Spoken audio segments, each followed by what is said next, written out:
Le français va très bien, merci. C'est le cri du cœur du collectif Les Linguistes Atterrés qui réunit 18 spécialistes de France, de Belgique, de Suisse ou encore du Canada, dont vous faites partie. Maria Condéa, merci d'être avec nous. Vous êtes professeure à Sorbonne Nouvelle en linguistique, ça va de soi.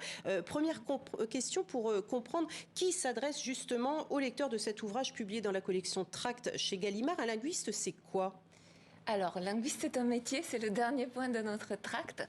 C'est une personne qui a fait soit un master, soit ensuite, c'est le cas de la plupart des signataires de ce tract, un doctorat en sciences du langage. Et on se spécialise sur les différents niveaux d'analyse du langage, la prononciation, la forme des mots, le contact entre les langues, les interactions, le fonctionnement du sens, la place des mots, la syntaxe qu'on appelle en linguistique, l'acquisition du langage. Donc on a vraiment des spécialités. On peut être spécialiste d'une langue ou bien de typologie des langues, de famille des langues, de contact de langue, etc. Et donc c'est un métier. Vous avez eu un sujet sur le décollage d'une fusée. On n'est pas aussi loin de la Terre en linguistique, mais on prend du recul. Donc on donne beaucoup d'armes pour comprendre comment fonctionne le langage. Et là, vous êtes atterré par rapport à quoi et par rapport à qui ?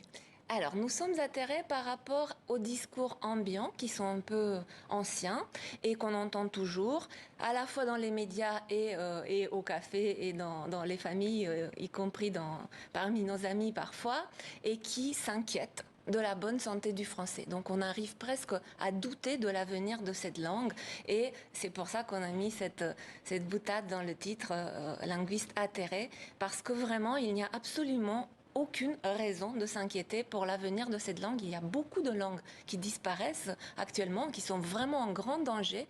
On sait comment disparaît une langue, on sait ce qui se passe et il n'y a absolument aucune raison d'inquiétude sur le français. Et en creusant un petit peu les raisons de l'inquiétude, on se rend compte assez vite, et c'est ce que nous disent nos étudiants en première année quand ils arrivent en lettres ou en sciences du langage.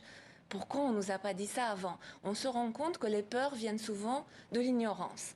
Et donc, le but de ce tract, qui est très condensé, c'est à la fois de démonter les clichés, les choses qui font peur, assez rapidement en argumentant, et aussi de proposer des choses. On a 30 propositions et on donne aussi des références pour inciter les gens à lire. Il y a énormément de livres, il y a une chaîne YouTube, il y a des spectacles. On essaye de multiplier les podcasts, vraiment de multiplier la sortie des sciences de langage des amphis et des labos de recherche vers le grand public. Vous dites que le meilleur moyen de tuer une langue, c'est de ne pas la parler. Si je résume un petit peu l'idée de ce manifeste, la parler mal, pour moi, ça tue une langue aussi.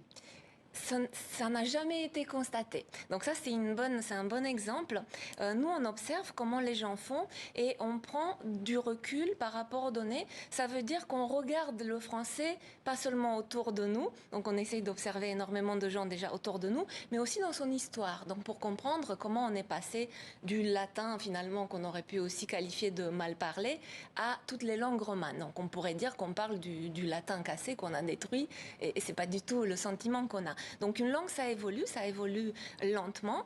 Et quand vous dites mal parler, donc premièrement, je reviens sur ne pas transmettre une langue, parce que ça, effectivement, c'est comme ça que les langues disparaissent. Et on a eu des langues qui ont disparu en France ou qui sont en train de disparaître simplement parce que les familles ont cessé de les parler à leurs enfants. Et ça disparaît en 3 générations, c'est très rapide.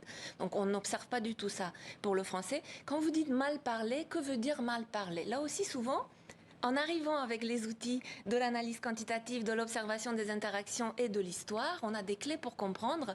Je vous donne un micro-exemple dans mon domaine, parce qu'on est tous très rapides. Vous me l'avez fourni dans votre journal juste là. Vous avez parlé du roi de Belgique et vous avez dit qu'il allait du roi des Pays-Bas. Des Pays-Bas, pardon. Qu'il allait s'excuser et qu'il allait présenter ses excuses. Donc sans prononcer le « que », de excuse, et c'est quelque chose qu'on observe. On pourrait dire, est-ce que c'est mal parlé ? Vous avez une diction impeccable, extrêmement soignée au journal. Donc si on observe la prononciation de ce mot, cette variante dans un tel journal, on peut penser qu'il y a peut-être un changement en cours. Et c'est pour ça qu'on parle de changement extrêmement lent.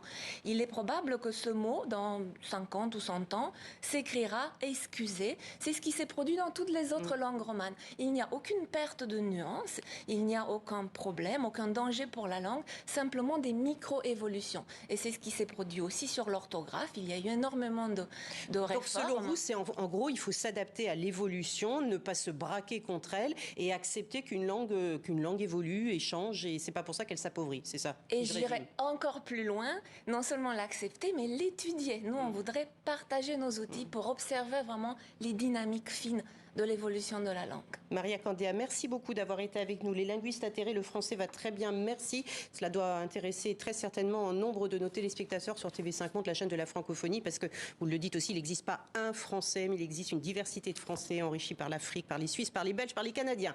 Voilà, merci beaucoup madame d'avoir été avec nous.